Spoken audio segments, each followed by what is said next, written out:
I bet you've been wondering how buyer's agents get paid in real estate transactions, and I'm here to give you all the information because it's possible that things may change. And this is a thing that a lot of real estate agents are hiding from or they're scared to talk about it. Fortunately, I'm not. I'm just here to explain how it happens, what might happen, but also why you're going to need a buyer's agent still in the future. In my opinion, we're going to talk about it. I want to give you the best information that you can get. So let's go. Number one, buyer's agents get paid in a real estate agent through a commission agreement that is agreed upon between the seller and the listing agent.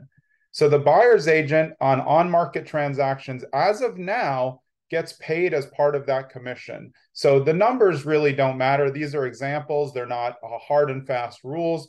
But say a seller were to agree to a 5% commission, a lot of times that's split 2.5% for the listing agent, 2.5% for the buyer's agent. Again, no hard and fast rules, no requirements. Commissions can be charged at whatever they want as long as the parties agree to them. But that's just an example of how it works.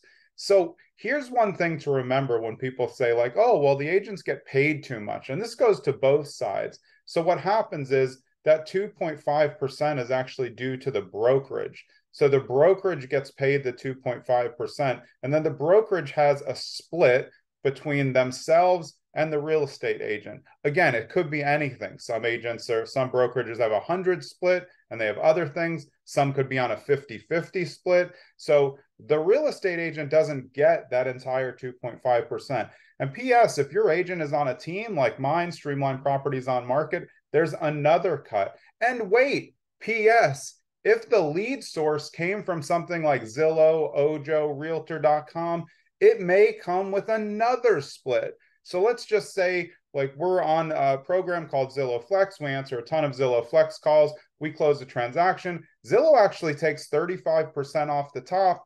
Then the brokerage splits. And then if the agent is on my team, they also split with me.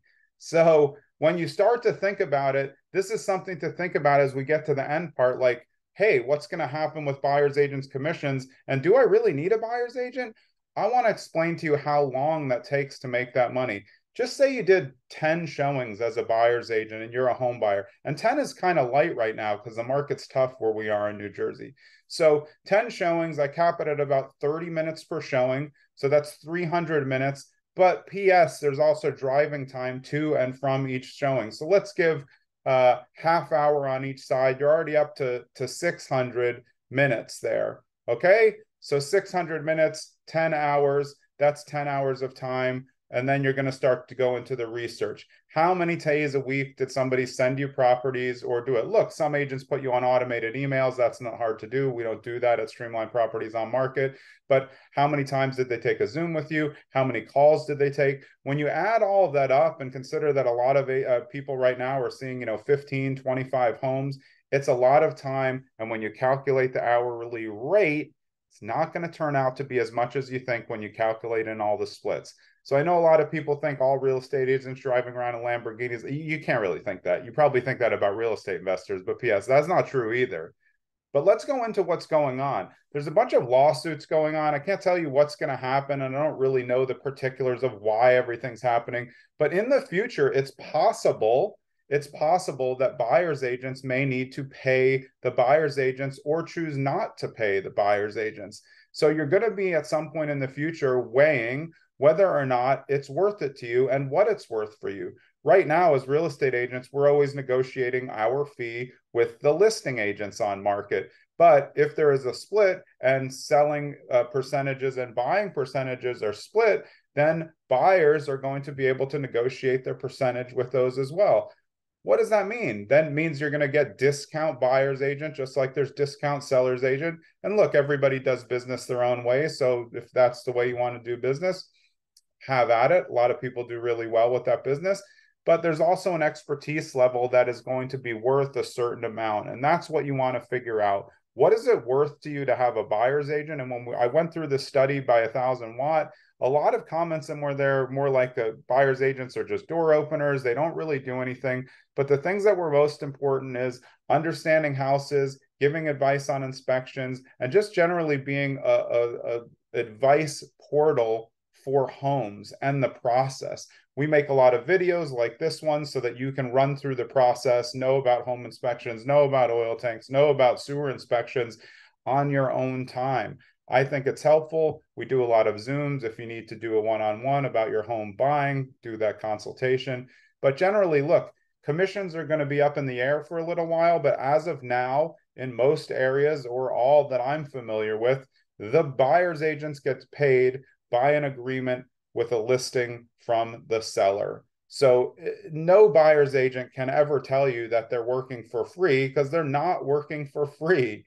They're just getting paid through a commission. And some buyers have argued, well, I'm bringing all the money to the transaction. I'm paying for the house, so I'm actually paying for all of that. That's a pretty fair point. But if you look at the breakdown on the closing disclosure, the fees go out each side. It's settled that way. So I hope these tips have been helpful. There's a lot of litigation surrounding buyer's agents now and the way that they get compensated. I don't know what's going to happen, but all you need to know about real estate agents is you want to find one that you can trust. And you want to know that they always have your best interests at mind and that they're mindful of the fiduciary duty that they have to you. If you have that, I really don't think you'll ever care about how much they get paid, because they'll always be worth it.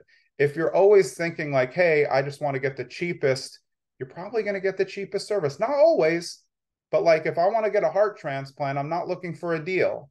And if you're going to buy a $500,000 house, $1 million house, a $200,000 house, a condo, I don't want to get the best deal on an agent. I want to get the best deal on the home. And the best agents are able to sometimes, and a lot of times in those areas, understand the market, understand the agent, understand the relationships, and then help you negotiate the best deal.